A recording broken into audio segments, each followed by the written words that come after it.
The Jewel of the Maldives Part 6. Chapter 20, The Ring Resurfaces. The city didn't smell like the ocean. Gemma had forgotten how many places didn't. It was all noise now, sidewalks, sirens, burnt coffee, too much perfume in elevators. Her little apartment above the bike shop felt too dry, too far from the waves. The walls were the wrong color. The sheets too still. She'd been home for a week. It still didn't feel like home. Every morning, she reached for her dive log, out of habit, before remembering she wasn't diving. She answered texts from her sister in short, careful replies. Ignored the reporters camped in her inbox. Took exactly one freelance job at an indoor pool and left halfway through, blaming a headache she didn't have. Roman hadn't called. He hadn't messaged. He hadn't reached out.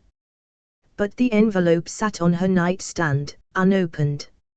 Still sealed. Still heavy with whatever he hadn't said at the dock. She wasn't ready. Not yet. The package arrived on a Wednesday. No return address. No signature. Just a sleek black box in a plain brown wrapper, hand-delivered, not mailed. She found it waiting on her doorstep just after lunch, clean, nondescript, intentional. She brought it inside with one hand. Set it on the counter. Stared at it. Didn't open it for 23 minutes. When she finally did, it was with the slow, uncertain hands of someone expecting a goodbye they didn't ask for. She peeled away the wrapper. Opened the black box. Inside, resting in a bed of deep blue velvet, the ring. Her breath hitched. Not from surprise, she knew the shape of it too well for that. But from something else. Something deeper. Because next to the ring, tucked beneath a thin layer of tissue paper, was a folded card. No monogram. Just 2 handwritten words. You were right. That was it. No name. No explanation. No plea. Just those words. And the ring. Gemma sat on the edge of her kitchen counter, bare feet on the cabinet handles, staring at the message in her lap. The diamond still shimmered, pale blue, oval cut, like a drop of ocean that had been frozen in time. And somehow, it didn't look like a proposal. Not now. Not yet. It looked like a mirror. A reflection of everything they'd gone through, everything they hadn't said. She closed the box carefully. Left it on the counter. Then stood in the middle of her kitchen, arms folded across her chest, trying to breathe evenly. She should have felt angry. Or overwhelmed. Or manipulated. But instead, she felt seen. Because the ring hadn't come with a question. It had come with an answer. That night, she sat on the fire escape outside her window, feet dangling over the ledge, the envelope Roman had given her now resting in her lap. She hadn't opened it yet. But the ring changed that. Because now she knew, this wasn't just a man with money testing loyalty. It was someone finally learning how to give something without needing control over what happened next. Gemma stared out over the rooftops and thought of the reef, the storm, the look on his face when she said she might not come back. She still didn't know if she would. But he had sent the ring without a net. And that meant he was done hiding behind it. She slipped the card back into the box. Closed the lid gently. And finally turned her attention to the sealed envelope. Chapter 21, The Reunion. Gemma hadn't planned on returning. Not officially. Not out loud. Not to anyone else, not even to herself. She had told no one. Booked the flight herself. Packed light. Just a duffel bag, her old dive log, and the ring box Roman had sent, still unopened since the night she'd slid it back onto her windowsill and left it there, untouched but unforgotten. The moment she stepped off the seaplane, the heat of the island hit her, soft, heavy, and familiar in a way that made her stomach twist. Same smell. Same breeze. Same sound of the water slapping against the dock. But everything else felt different.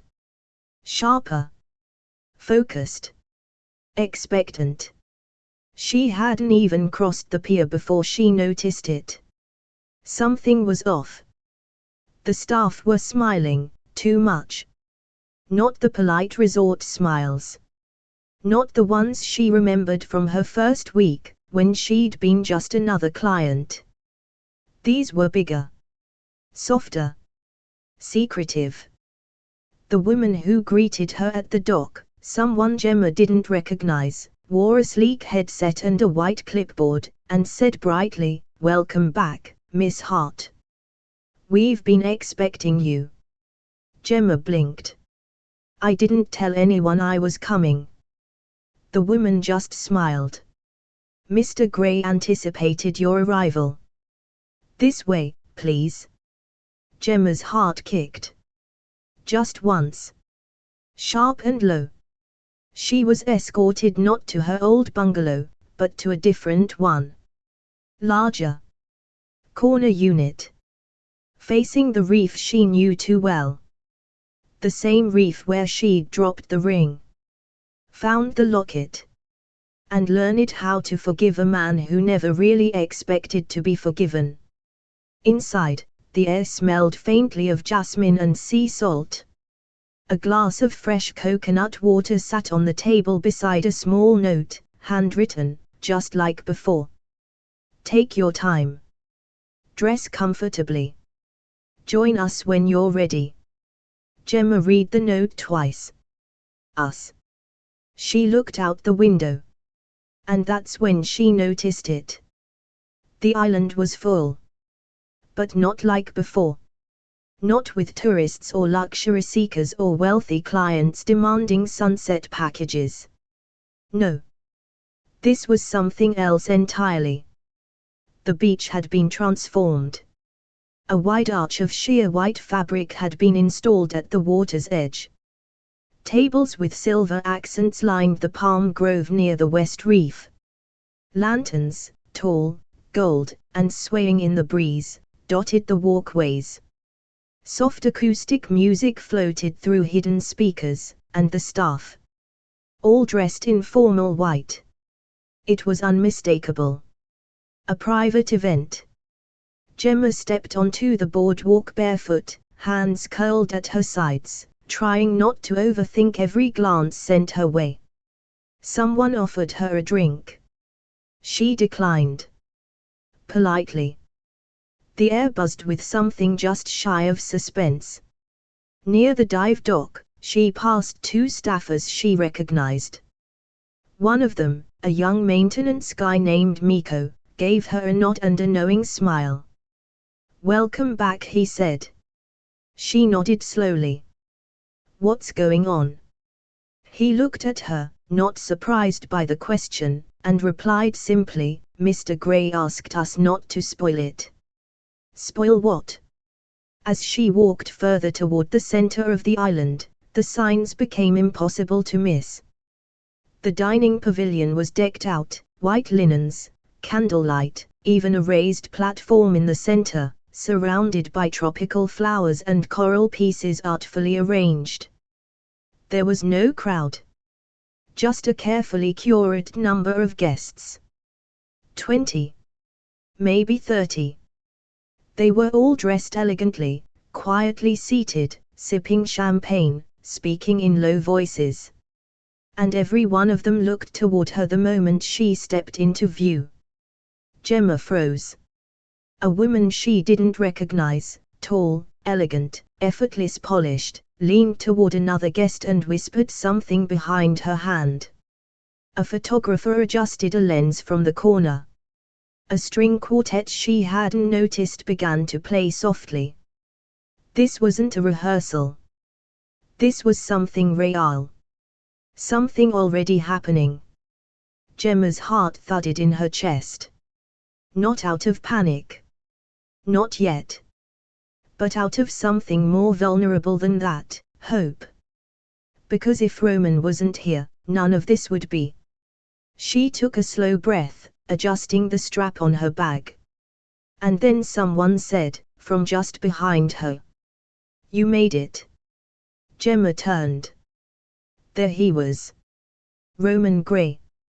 Standing barefoot in the sand, a pale linen shirt rolled to the elbows, trousers slightly rumpled, like he hadn't sat down in hours. No tie. No suit. No walls. Just him. Just Roman. Looking at her like she was the only reason the island had been built at all. She didn't speak right away. Neither did he. They just stood there in the middle of the most elegant, understated event she'd ever seen, a place she now realized was meant entirely for her return. And when she finally found her voice, it came out low. "Is this all for?" Roman nodded. "It's not a party," he said. "It's a moment. One I didn't want to miss." Her brows drew in. "What kind of moment?" He stepped closer. "We'll get there," he said. "But not yet." He looked past her, toward the sea, the guests, the lights, and then back to her. "I just needed to know you were here." Gemma didn't cry. Not yet. But something opened up in her chest, something that hadn't dared to open until now. This wasn't a trick. It wasn't a test. It was a welcome. Chapter 22 The Dive Proposal. The next morning arrived wrapped in gold. The air was so clear it almost looked new, the horizon drawn in one perfect, endless line. Gemma woke to the sound of water lapping against the stilts beneath her bungalow, soft, rhythmic, like the island itself was breathing again. When she opened the door, a wetsuit was waiting on the porch railing. Her size. Her gear. Everything cleaned, ready, precise. Pinned to the neoprene sleeve was a small note, folded once. Roman's handwriting again, careful, exact. "Meet me at the reef. No pressure. No audience. Just us." Gemma smiled without meaning to. A little nervous, a little curious, mostly moved. She suited up slowly, every movement deliberate, fastening her weight belt, checking her tank pressure, sliding her dive computer onto her wrist. Her heart thudded the way it always did before a deep dive, that quiet excitement that felt almost holy. The sun was climbing higher by the time she reached the dock. Roman was already there, standing barefoot beside two tanks, mask in hand, his hair tousled by the wind. No cameras. No guests. Just the sea stretching out before them, an expanse of shimmering turquoise that hid everything and forgave everything. He glanced up when he heard her footsteps. That same faint, real smile, the kind she'd only ever seen twice before. "Ready?" he asked. Gemma adjusted her mask strap. "Always." He nodded once. "Follow my lead." They descended together. The water was warm and impossibly clear, sunlight cutting down in soft, liquid columns. Schools of parrotfish scattered at their approach, flashes of yellow and green dissolving into the coral. Gemma's breathing steadied, in, out, until it matched the rhythm of the current. Roman swam a little ahead, careful, deliberate, never rushing her. He guided her down to the same shelf where everything had started months ago, where the ring had slipped through her fingers and vanished into the reef. The same spot that had haunted her ever since. But now, it didn't look like a place of loss. It looked like home. He stopped beside a coral formation shaped like a half-moon. Gemma hovered a few feet away, her fins barely moving, heart racing even though she didn't know why yet. Roman touched the side of his mask, activating the small underwater comm system clipped to his regulator. His voice came through the channel, slightly muffled but unmistakably clear. Gemma. Her name sounded different underwater. Softer. Private. You once told me this ocean felt like truth. She blinked behind her mask, air escaping in a small burst of bubbles. You were right, he continued. It's the only place I can't hide. He reached into the small waterproof pouch clipped to his BCD. For a moment, Gemma thought he was reaching for the old ring, the one that had started everything, the one that had turned into a symbol of all the lies and confusion. But when he opened his hand, it wasn't that ring at all. It was a new one, smaller. Simpler. A plain band of white gold with a single clear diamond, nothing extravagant, nothing designed to impress a boardroom or a camera. Just real. Roman held it between two fingers, the light from above catching on the metal and scattering it into tiny sparks that danced across the coral. He floated closer until he was right in front of her, mask to mask, the water between them filled with glints of sunlight and stray bubbles. And then, through the comm, no tests this time. That was all. No speech. No elaborate story. Just 4 words that carried everything: the apology, the confession, the promise that he'd finally stopped trying to measure love in proof or conditions. Gemma's chest tightened so hard it hurt. She nodded, slow and deliberate, eyes stinging from more than just salt. Roman slipped the ring gently onto her gloved finger, an awkward movement underwater, clumsy, human, perfect. The moment the band settled against her hand, a trail of silver blue fish darted past them, as if the ocean itself had decided to bear witness. Gemma's breath came in steady bursts through her regulator, her vision blurring around the edges. She reached out, touched the side of his mask, a small gesture, nothing rehearsed, and spoke softly into her mic. Then I guess you'd better mean it. Roman laughed, the sound distorted through the bubbles, but real. I do, he said.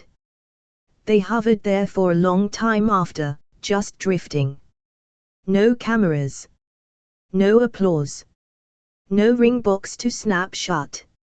Only 2 divers, suspended in water and sunlight, finally meeting each other halfway. When they surfaced, the horizon was brilliant with color, molten orange spilling into violet, and the island glowed behind them, quiet and waiting. Roman reached for her hand, this time without hesitation. She didn't pull away. They climbed back onto the boat, dripping, breathless, alive. Gemma turned to him, water streaming down her face. So she said, smiling. Was that your big event? Roman shook his head, smiling back. That, he said, was just the beginning. Chapter 23, The Luxurious Wedding Prep. It started with a headline. Then a second. Then 1,000. Roman Gray engaged, and it's not who you think. The billionaire, the dive instructor, and the ring that started it all. Wedding of the year. Maldives Island booked for exclusive celebrity event. By the end of the week, the island was unrecognizable. Gemma woke up to the sound of a helicopter. Not one of the staff transports, this one was louder, sleeker, and left a gold monogrammed wake in the sea behind it. She sat up in bed, rubbed her eyes, and crossed to the balcony of her upgraded, again, bungalow. Down below, stepping out of the chopper in oversized sunglasses and metallic sandals was a pop star she had only ever seen on Instagram. Behind her, a tech CEO, 2 influencers, and 1 former supermodel, all in flowing linen, taking selfies before they'd even made it to the reception area. Gemma blinked.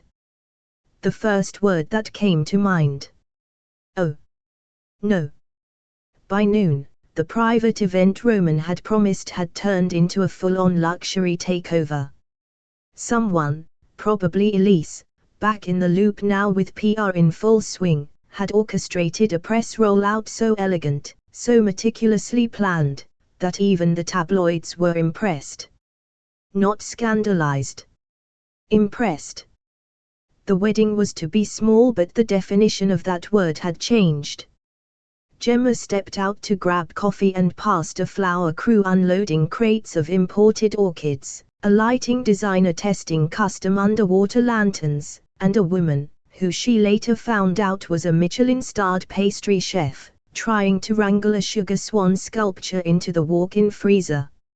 At the edge of the dock, someone was testing fireworks. Daytime fireworks. Everywhere she turned, something sparkled, gleamed, or hummed with luxury-level logistics.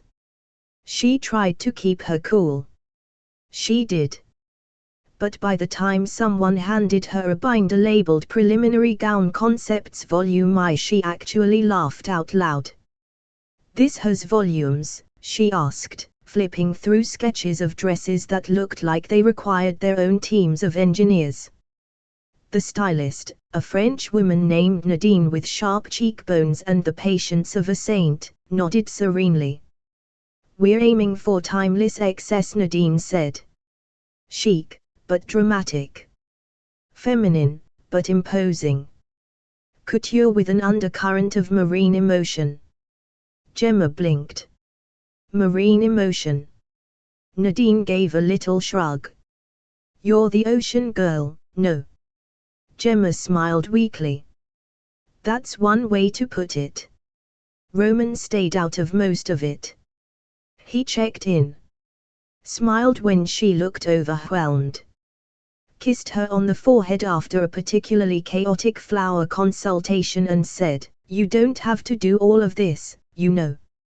But there was a glint in his eye, a knowing one.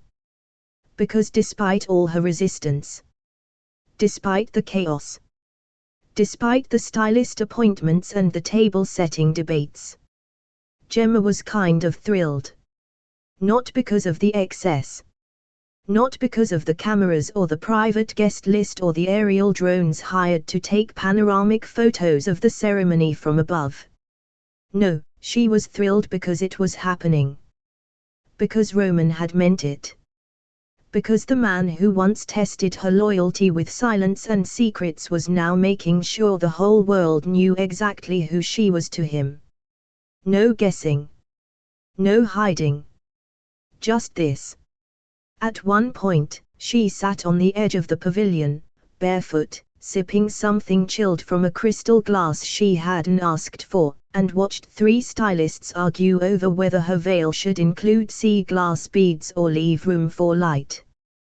Gemma leaned back, looked up at the perfect sky, and said to no one, "I was a freelance dive instructor."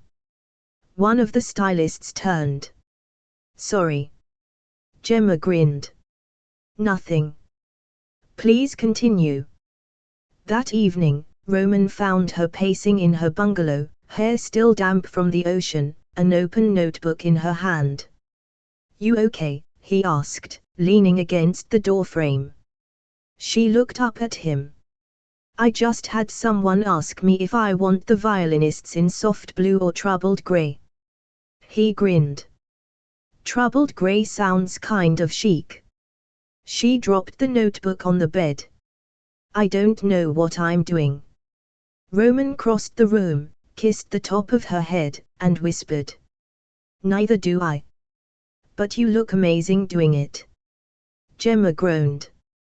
"Don't charm me." He shrugged. "Too late." And just like that, in the middle of couture fittings, drone camera walks thruffs, and a dessert tasting that involved a tiny spoon made of gold, Gemma felt her heart settle. It was absurd. It was over the top. It was not the life she'd imagined. But it was hers now. And he was hers too. Chapter 24, The Last Twist. The sun was starting to slip toward the horizon, painting everything in a peach gold light. On the west side of the island, where the ceremony would be held, staff buzzed like quiet bees, placing candles, fluffing florals, smoothing linens so white they practically glowed. Gemma stood at the edge of the open-air dressing suite, barefoot, wrapped in a silk robe, staring out at the reef. Her gown hung on a custom frame behind her, pale, soft, impossibly detailed. Somewhere behind her, a team was adjusting last-minute touches to her bouquet, to the veil, to the table cards hand-calligraphed with guests' names in tiny perfect loops. Everything was perfect. And that's when Elise arrived. She wasn't on the guest list. She wasn't even supposed to be on the island. But somehow, as Elise always did, she found a way. Gemma turned when she heard the commotion, hushed voices, 2 security staff hesitating by the gate, unsure what to do with the sudden appearance of a woman in dark sunglasses and travel-wrinkled linen. Then she heard her name. Not shouted. Spoken. Gemma. She stepped forward. And Gemma, to her own surprise, didn't flinch. Elise removed her sunglasses slowly. Her eyes were red. Her hands shook. She was not composed. For the first time since Gemma had met her, Elise didn't look sharp or calculating or prepared. She looked wrecked. "I need to speak to Roman," she said, voice cracking. "Before the ceremony. Please?" Gemma studied her for a long moment. "Why now?" "Because I lied," Elise said. "And he needs to know." They led her, gently, cautiously, to the private suite where Roman was getting ready. The corridor was lined with white orchids. The island's best tailor was still doing last-minute adjustments on Roman's jacket. Elise waited just outside the curtain until Roman waved everyone away. When she stepped inside, her whole body seemed to deflate. Roman didn't say a word. He just looked at her. Not cold. Not warm. Waiting. And Elise broke. "I leaked the footage," she said. No preamble. No defense. Roman said nothing. "I was the one who sent it to the press. Not a guest. Not a drone. Me." He finally spoke. "Why?" Elise's eyes brimmed. "I thought she would leave," she said. "I thought you'd see it wasn't real. That she'd run like the others. That she'd break the way they all break, and you could be done." Roman didn't move. "I know it was wrong," she said. "I know it was cruel. But I didn't do it to hurt you. I did it to save you from getting hurt again." Roman was quiet for a long time. Then, "I'm not that man anymore." "I know," Elise whispered. And that's what broke her. Not his anger, but his calm. Because the Roman she'd known would have exploded. Would have shut down. Would have disappeared. But this Roman. This man. He stood in front of her, deeply disappointed. But not vindictive. "You tried to control the ending," he said. "Just like I used to." Tears slid down her cheeks. "I'm sorry. I know." He stepped closer, not unkindly. His voice was steady. "I forgive you." Elise's shoulders slumped. She nodded, unable to speak. And then, carefully, Roman opened the door behind him. Gemma stood just outside. Not eavesdropping. Just waiting. Their eyes met. And Gemma saw everything she needed to see. Later, after Elise was escorted to the pier, not with hostility, but with quiet respect, Gemma sat beside Roman in the stillness of the pre-ceremony hour. Neither of them spoke for a while. Then Roman broke the silence. She really thought she was protecting me. Gemma nodded. So did you. Once. He turned to her, eyes soft. I don't want protection anymore. I want you. She smiled. You have me. And this time, there were no secrets left between them. No twists. No conditions. Just the truth. Chapter 25, the grand finale, the wedding of the year. The sun was starting to set, bleeding soft orange and lilac across the horizon like a painting no one dared to touch. The sea, flat as glass, stretched out in every direction, still and silent, like it too had been told, this is the moment. Don't move. On the far edge of the island, where the reef dipped into deep blue, a floating glass deck had been constructed just days before. It didn't float like a raft, it hovered, fixed on translucent columns designed to disappear just beneath the surface. From above, it looked like they were standing on water. And beneath, the reef. Alive. Waiting. Glowing with its own hidden breath. Gemma stood just behind the silk curtain, heart pounding in her ears. Her dress was unlike anything she'd ever worn, not flashy, not loud, but impossibly detailed. Ivory silk, delicate sheer sleeves embroidered with reef patterns so intricate they looked like they had been grown, not stitched. A soft train trailed behind her like ripples in sand. She wore no crown, no tiara, just a few salt-kissed pearls pinned into her hair, and the ring Roman had placed on her hand beneath the sea. Her bouquet was simple, white jasmine, sea holly, and a single coral branch tied with silk. She clutched it a little too tightly. Outside, the music began. The guests shimmered. Every seat had been filled with intention, not by clout or status, but by meaning. There were celebrities, yes. Billionaires. Influencers in designer resortwear and photographers with drones silently zipping overhead. But there were also divers. Old friends. People who'd known Roman when he was still learning how to speak without armor. And people who'd known Gemma when she was patching wetsuits for rent, diving for scraps of freelance gigs. They stood now, rising together in a wave of sequins and sunglasses and breathless awe as she stepped onto the glass aisle. It felt like walking on sky. Below her feet, the reef shimmered, coral fans swaying gently, sea life scattering and darting like jewels.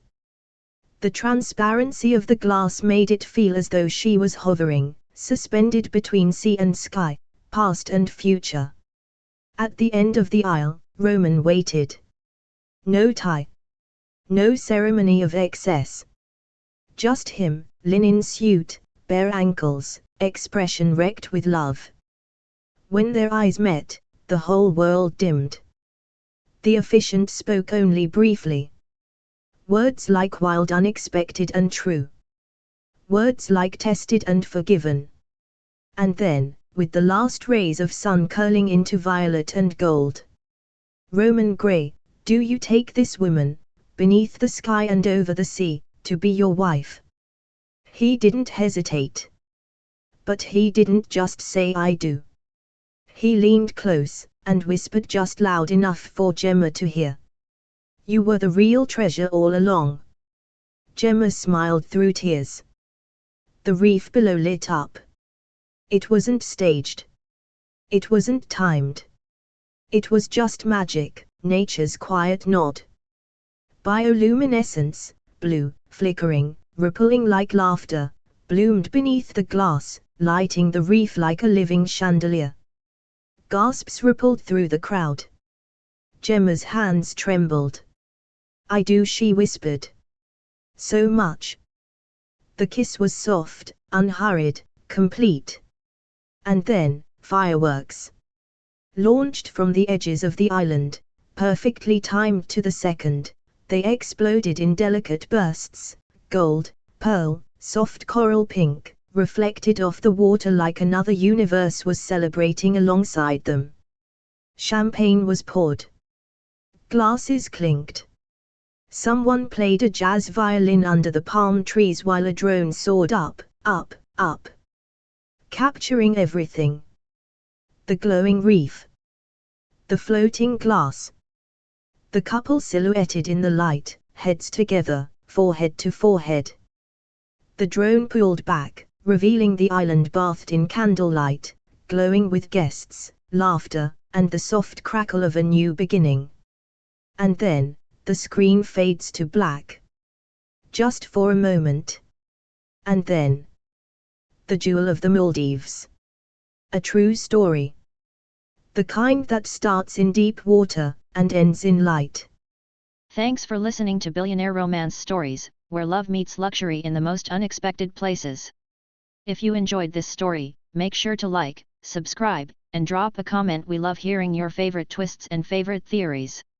And don't forget to ring that bell, because in this world of yachts, secrets, and luxurious romance, the next story is always one click away.